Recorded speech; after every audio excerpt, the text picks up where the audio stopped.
kita lihat bagaimana misalnya saja para tokoh-tokoh politik, tokoh-tokoh bangsa, misalnya Bu Mega, Pak Prabowo misalnya, nggak usah jauh-jauh kita lihat aja nih, karena misalnya Pak Hasto ketangkep, maka kemudian diambil keputusan bahwa kepala daerah dari PDIP misalnya tidak perlu ikut retret. Kan jadi menarik gitu ya. Kita menjadi disodorkan oleh tema-tema yang seperti itu. Ya, tak berkesudahan. Apa misalnya Pak SBY ketika dilakukan wawancara, ya ditanya oleh Retno Pinasti gitu ya dari salah satu stasiun televisi ya bahwa betapa sulit gitu untuk bertemu kembali dengan Bu Mega gitu ya. Artinya memang pemaafan itu menjadi sangat mahal di kita.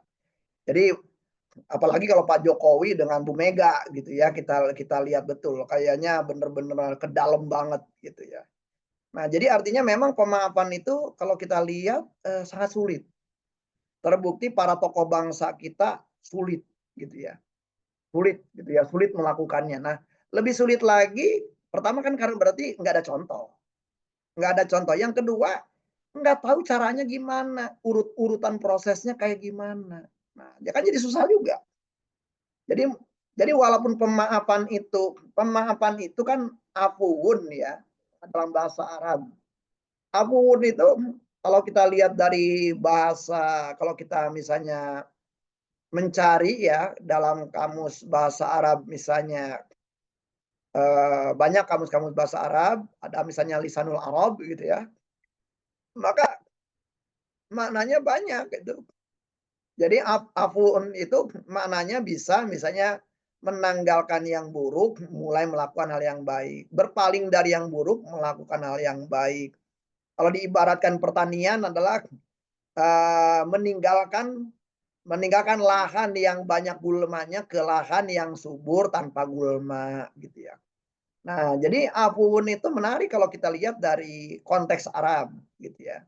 Nah, artinya berarti seseorang belum bisa dinyatakan memaafkan kalau dia masih terjebak ke dalam tema-tema kemarahan, tema-tema dendam gitu ya. Sebelum dia bisa pindah ke tema-tema yang relatif lebih baik untuk dirinya. Nah, eee, kalau bagi teman-teman yang belajar psikologi dan teman-teman pernah belajar tentang cognitive behavior therapy, di cognitive behavior therapy itu teman-teman pasti kenal ada istilah distorsi of thinking, pemikiran terdistorsi. Nah itu kalau kita ngamatin paling gampang Anda, jadi dulu ada mahasiswa saya waktu saya masih ngajar di UIN Syarif Hidayatullah nih, "Pak, saya mau melakukan penelitian, Pak. Penelitian kamu tentang apa?" "Tentang distorsi of thinking, Pak." Saya bilang, "Kalau kamu pengen cari orang yang gampang memiliki contoh yang banyak distorsi of thinking, kamu wawancara orang yang sedang dendam." Wah, kata mahasiswa, "Masa sih? Coba aja kamu wawancara." Cirinya kayak gimana tuh Pak? Gampang, orang itu suka bercerita tentang tema yang sama berulang-ulang sampai orang bosen. Nah, jadi kalau misalnya kita ketemu dengan orang-orang seperti itu, ada distortion of thinking.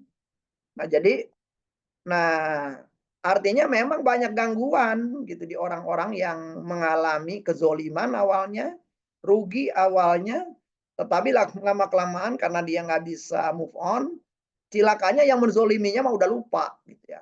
Sementara dia masih ingat terus. Nah, artinya kalau kita hitung, ruginya jadi 2 kali.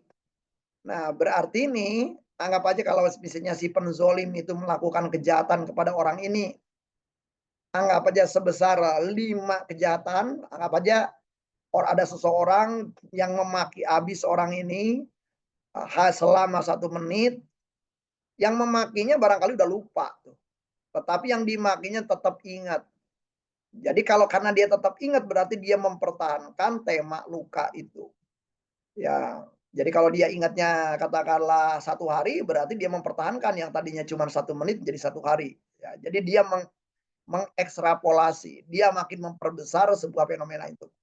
Kalau dia mengingatnya 2 tahun, ya makin membesar itu efeknya. Nah, jadi kalau kita lihat, penzolimnya jadi siapa? Nah, penzolim di dalam tema-tema pemaafan itu kadang-kadang memang betul ada penzolim awal, yaitu orang lain, tetapi penzolim yang paling parah adalah yang memperparah keadaan, yaitu diri kita sendiri.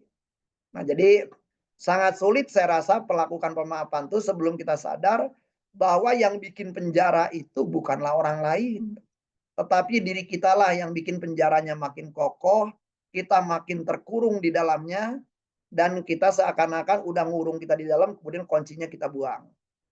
Nah, karena itu layak kalau para ahli, ya para filsuf mengatakan pemaafan itu terjadi pada waktu seseorang menyadari bahwa yang sedang terpenjara adalah dirinya.